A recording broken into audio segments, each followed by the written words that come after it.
what's it like to drive a car that's faster than a Formula One racer in normal everyday circumstances?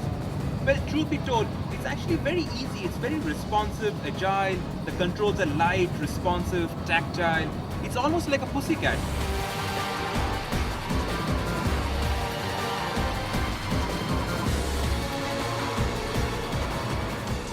Florid and this immense traction. The Veyron is 4-wheel drive and it's just got incredible amounts of grip. And it's all accompanied by this most incredible noise you've ever heard. The 16 cylinders, the 4 turbochargers, it's all whooshes and whistles from the rear. It sounds like a Learjet about to take off.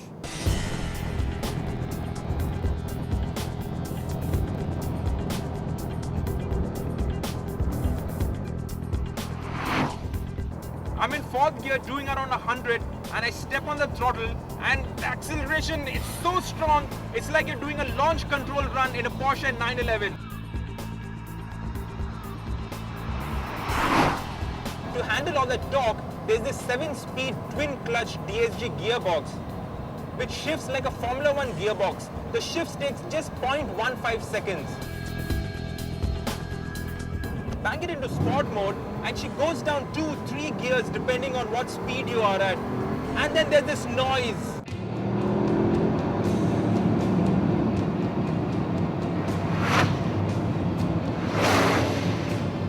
And to accompany that incredible noise, there's this sensational acceleration, the likes of which have never been felt in a road car. 0 to 100 comes up in just 2.5 seconds. 2.5 seconds. 200 takes 7.3 seconds. 300 takes 16.7 seconds. That's 316.7 seconds. After 55 seconds of hard acceleration, the engine automatically cuts off.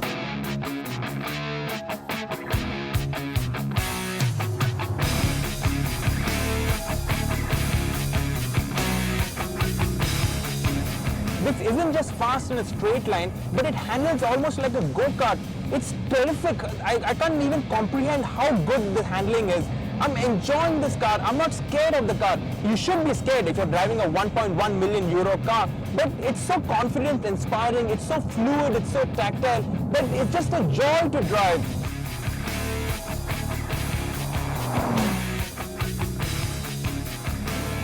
To go with the monumental acceleration are equally monumental brakes. It's 16 inches at the front and 15.4 inches at the rear.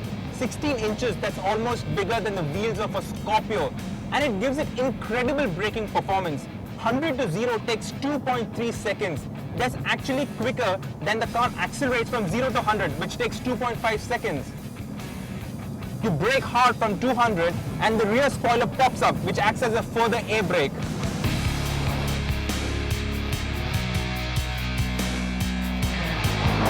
If I were one for exaggeration, I would say driving the Veyron has been a life-changing experience. Actually, what am I saying? I am one for exaggeration, and driving the Veyron is been a life-changing experience for me.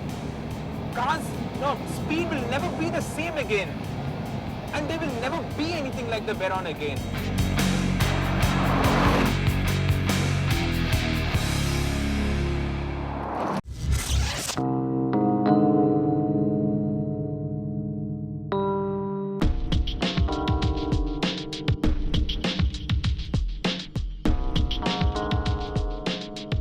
If a Veyron is too regular, too mass-produced for your liking, and you want differences, you want to stand out from the crowd, well, you can specify yours in this Hermé edition. Only 15 of the Hermé edition Veyrons are going to be made, and they have a lot of differences over the standard Veyron. The grille, for instance, is much flatter, it has a different finish, there are different air scoops and intakes, and everything has this Hermé logo. And the detailing is so exquisite, they even have the Hermé logo in the aluminum air scoops. Now, these are machined from aluminum, these are not plastic dummies inserted over there. There's even the Hermé logo on the fuel filler cap. Now, why the association with Hermé? Well, Hermé's association with Bugatti goes back to the days of the founder, Ettore Bugatti.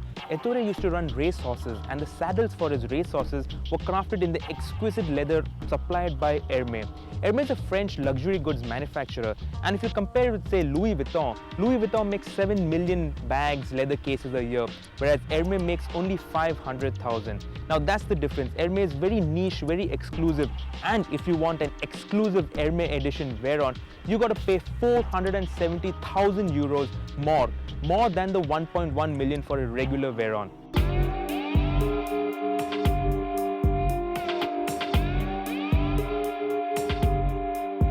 Now this is something I need to show you. This is the top speed key. Even if you have a Veyron, you can't go out and do a top speed run on your deserted road. You need the key. You insert the key out here, and when you do that, the car hunkers down. It goes down by 20 mm. All the diffusers, all the flaps go flush, and it becomes even more aerodynamic. And say if you got a long test track, or you do it at Volkswagen's era licensed test track, you can do 407 kilometers per hour. Now there's a story behind 407 kilometers per hour. Ferdinand Piech, the ex-Volkswagen boss, and the guy who conceived the whole Veyron project as an engineering feat, well, he designed the Porsche 917 sports cars, and back then at Le Mans, the 917 did 405 kmph on the Mulsanne straight. Well, 30 years later, he wanted a road car on the road to do more than the 917. That's why the Veyron does 407 kmph at the top.